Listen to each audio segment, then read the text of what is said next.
Hello, welcome to Operation Live Theatre channel. And today I have the privilege to speak with Suzanne Mclean, who is the CEO and Artistic Director of Peckham Theatre Peckham. And Suzanne, of course, has a wealth of experience, really, through working with children and young people and also in directing, writing, and producing live theatre. And we also have Amina with us today, who is the ambassador of the Peckham Theatre as well. So if you're new to the theatre, to the channel, please, and we have regular chats with guest actors and creatives, covering a range of topics really, from experience in certain shows to artistic direction, upcoming projects, and also theatrical kind of ecosystem as a whole. So if this is the type of content you're interested in, please consider subscribing to the channel using the subscribe button below. So, Suzanne and Amina, it is so nice to have you with us today. How are you? Yeah, really good. Thank you. Thank you for inviting us on. It's great. Yeah, really great to be here. And once again, thank you for having us and sharing our theatre and our programme. Yeah, thank you very much. I mean, it's such a privilege to have the both of you here and to hear about this amazing program at the moment at the Peckham Fringe. So we're all very excited about that. I think that's already ongoing, isn't it? So Suzanne, are you able to give us a bit of an overview on what the Peckham Fringe is all about? Yeah, great. So we're in our second year of Peckham Fringe, and it's here to platform talented and passionate artists who get the opportunity to tell stories that are really relevant to their world, the meaningful and engaging. I mean, the festival offers a range of events. So we have theatre productions, but we've also got a spoken word night. We've also got a celebration of theatre night as well. So yeah, I think the thing that people have really loved about Peckham Fringe is that it's like an immersive experiences that showcase emerging talent, and it's got something for everyone. So it covers a lot of age ranges and also covers a lot of really individual and personal stories, which just helps us all learn about the world better.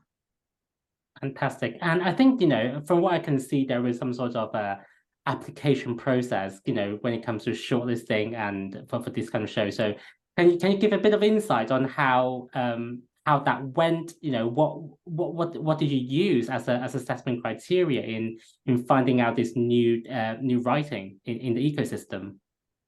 Yeah, so yeah, we did an application form, and it really asked people to share about what stories that they wanted to platform, what was important to them, why it was important to them, what their relevance was to Southwark and Theatre Peckham as its hyper-local community, like why they felt like this was a story that was right for our venue. I mean, that's one of the things I think is like paramount in any programming at Theatre Peckham. It's I just feel like there's a lot of theatre out there. What I'm interested in is like why your production wants to come to Theatre Peckham. Why is this important? Why does it need to be in our venue? How does it really serve our hyperlocal community? So that was the main assessment criteria. I mean, and then we, after we collated everything in, and then we had our TP ambassadors who went through all of the applications, and we had a day really where everyone came around the table and people fought for the shows that they really wanted to see on at Peckham Fringe. That was a really, brilliantly exciting time, really. And again, just the whole point of having the TP ambassadors involved is because they're local people who understand the life and breadth of Theatre Peckham, and so rather than it being me as artistic director always making those decisions and saying, oh, this is what I think the community want, it just was a no-brainer for me to go, well, actually, why don't I have the community tell me what they think the audience want to see? And it's proven to work because the shows have been selling exceptionally well, and the responses to the shows have been fantastic. So yeah, it's been a really rewarding period. Fantastic to hear that, Suzanne. And I think that's probably a message that we want to get out there as well. For people that have not yet booked tickets, you've heard Suzanne, the tickets are selling fast. So if you want to get a seat on it, you probably need to get on it now. And Amina, obviously Suzanne mentioned your involvement in this project as well. So as ambassador, do you think you can provide us a little bit of insight on what your involvement has been so far, and how did you find the process of being involved in this? Yeah, so I distinctly remember the little sort of like ambassadors roundtable that we had when we were sort of like going through the applications and seeing what stories were presented to us, and just going with our hearts, really. I think with the numbers of applications that came in, it just proved to us how we do not have a lack of stories and storytellers and artists that want to put their shows on and breathe those stories onto the stages. And the positivity that the ambassadors had was that we came from all different walks of life, and then we had stories that really sort of spoke to us in different ways, and that we were sort of like really inspired to fight for those. And I think one of the things that I realized, like being part of this process, is how vital having diversity within the decision-making process is, because that is really a make or break for who gets on stage and who doesn't. I mean, we had a show just last week called Nyamakala, and this is literally first-time writer, first-time director. Other venues that might see that as too much of a risk, because where's the guarantee that we'll get the audiences and bring the money in? But just pulling from her own resources and the people that supported her, and just the topic, just the story that was at the heart of it was just so pertinent, something that we just never seen before. An African story from Francophone Africa, and having spoken French on stage, it was just like it was so exhilarating. And that we were part of the team that said yes for that show to come on. It's just so rewarding as an ambassador, for sure. Oh, that sounds really good. And I think like you mentioned, being inclusive in this environment is so important. And we hear, day in, day out, and something that is becoming such a prominent and important issue in the theatre industry is that how to represent different cultures, different beliefs and background of people. Having them appropriately represented on stage and having them tell their side of story, because I think it is so easy, I guess, to portray a particular group in a specific genre, and then actually don't include them in the broader perspective as well. Because I think, we have to appreciate if in everyday kind of life now, we see different types of people from different backgrounds, different genders, sexuality, etc. And they're so common, and they're no longer what we would traditionally classify as the minority anymore, because they're all around us. So I think it's so important, like you said, to have that incorporated into the selection process, and having them really channel their voice at the fringe. So I think just a little bit beyond what has already been selected so far, I think I'm very keen to hear about, and also I'm sure some of the audience out there will be keen to hear about this as well. So are you beyond selecting them, providing them with the platform and stage for the performances, are there additional supports that are available, or are you providing them with any guidance? Because like you said, some of them are first-time writers or first-time directors. Are there any other resources that are available to them? So we've supported people in terms of how they market their show. So there's a lot of support that happens there. We also support them in free rehearsal space, which has been invaluable. That's something that we didn't have last year, and luckily we have this year, because we're now managing a new space, Canada Water Library Theatre space. And it's a fantastic initiative through Southwark Council, because what they've wanted to do with that space is to provide a space where artists can develop their talent. And so that's been incredible, and I know all of the artists have been using that. And then thinking ahead to next year, it's like one of the things that we would like to do is actually provide more dramaturgical or directing support. I think we're on that curve of kind of like we did it the first year. We've learned this year in terms of the valuable. I mean, even one of the shows that was on last year, No ID, which then went on to perform at the Royal Court. And after that performance at the Royal Court, they they saw that we had Canada Water, and they saw that we were providing free space for artists, and they were like, oh wow, that's amazing. I wish I'd had that last year when I was doing their show. But it just goes to show, actually, when you just provide a space for people to develop their work, their work can go on. So yeah, so hopefully, I mean, I'm looking for investors, actually, if anyone wants to invest in Peckham Fringe, so that we could then offer artists more dramaturgical and directing support. Then that would be incredible to add on to next year's Fringe. So are you looking for, I mean, while we're on the topic of investors, are we talking about private investors, or we're actually looking at some public sources as well? Because obviously we know, I know some of there's some government supported schemes that might be relevant to you. So I was just wondering whether any of those are of interest. Yeah, both. You know, a lot of the time I don't mind where the money comes from, just so long as it's there to support people. But you know, but you know, I think the importance is, I just feel like, how incredible would it be, and to really push strongly towards excellence. So what's important for me, you know, Amina said before, you know, for example, you know, taking an artist who's a first-time writer, first-time director, and giving them the space and the platform, and the production was phenomenal. But how do we add on some additional support, even if it's just to say to that person, what do you think?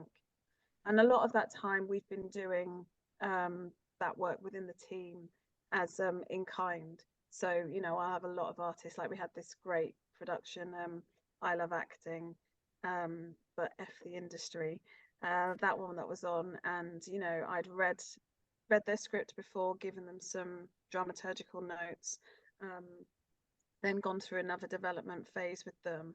But the number of shows that is in Peckham Fringe, that I just don't have capacity to do that with all of them.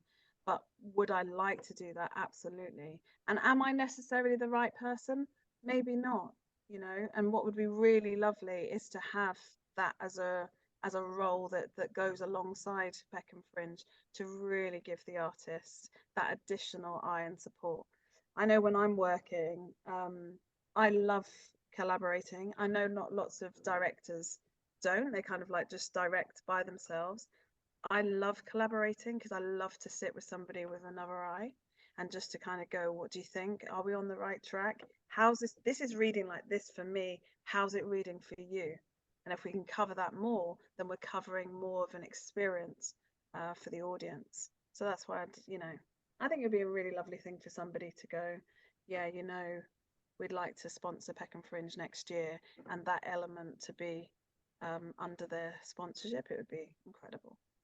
Yeah, and I think beyond just sponsorship and investment, I think based on what you said, because I think you are providing some level of support, direction, and in a sense, a little bit of mentorship as well to these new or young talents. So I wonder, you know, whether there are opportunities for some more, I don't know, people who have been working in the industry for a little bit longer to actually volunteer or support the Fringe in, you know, in the future iterations of it. Actually, like you said, if you don't have the capacity, or you don't feel you are the best person positioned for specific genres or productions, then actually there could be opportunities out there for mentors for these new talents as well. So I think it might be a good testing vanguard kind of situation for all the different parties, really. Absolutely, because the one thing that we all know is that theatres want brand new, interesting, new, diverse work. The barrier has always been, well, how do you get there? Because if somebody's got a brand new fantastic idea, but they are a first-time writer, it's like, you know, in order to get into these spaces, usually you have to have a track record. But how do you have that track record? And then you're forcing that artist to do something that doesn't feel completely authentic to themselves, but they have to do that work in order to prove themselves, until they can get to a point where they can do the stuff that they really like, you know, that they're really passionate about. And sometimes we lose people in that period of time, and sometimes we actually dampen their creativity, because they start to learn, oh, this is how things are supposed to be, so therefore then, oh, those ideas that I had which were maverick and revolutionary. Maybe I can't do those because I'm now learning that theatre is like this. I just want us to abandon that and just go, do you know what? Theatre is what you want it to be. Ultimately, theatre is about storytelling. So come in and tell your story, you know, and the vehicle through which we tell that in terms of being on stage and putting lights on it and adding sound, that shouldn't like squash your creativity in terms of your storytelling. And that's the part that I'm really interested in. That's why I love us being able to platform new work. And that's, oh, sorry, Amina, go ahead. It's okay. If I could just add to that, for the shows that I was watching in particular, my head was literally worrying, okay, like, you know, how could you, like, the excitement that I had just knowing that this definitely has like a second iteration, it definitely has a future.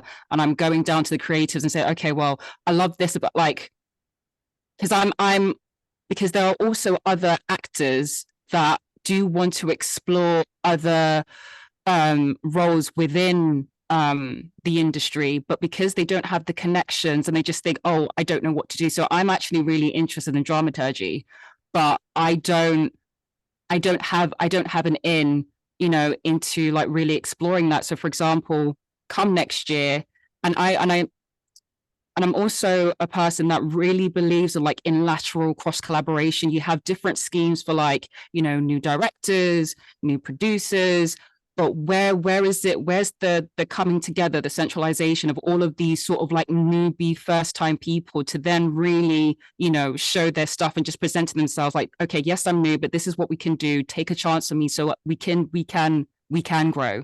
And just as Suzanne said, like a lot of people, you know, trip over the first hurdle because the expectation of them is to have 2 years, 3 years plus in certain venues before they can even do anything. I was just like, well, if you're not willing to help me get there, then there's nothing I can do. So, you know, just, you know, being really excited because I'm wanting future iterations like No ID, like, you know, like One Way Out, like Before I Go, which is, you know, we have a track record of that. We need the investment. We also need to be welcoming for sort of like new, sort of like trying emerging, like really, really grassroots emerging practitioners such as dramaturgy, producers, directors to sort of come together. And then that's, you know, networking in itself, collaborating in itself to really have an organic growth for all parties involved so that they can all up their game and really find and cement their place in the industry.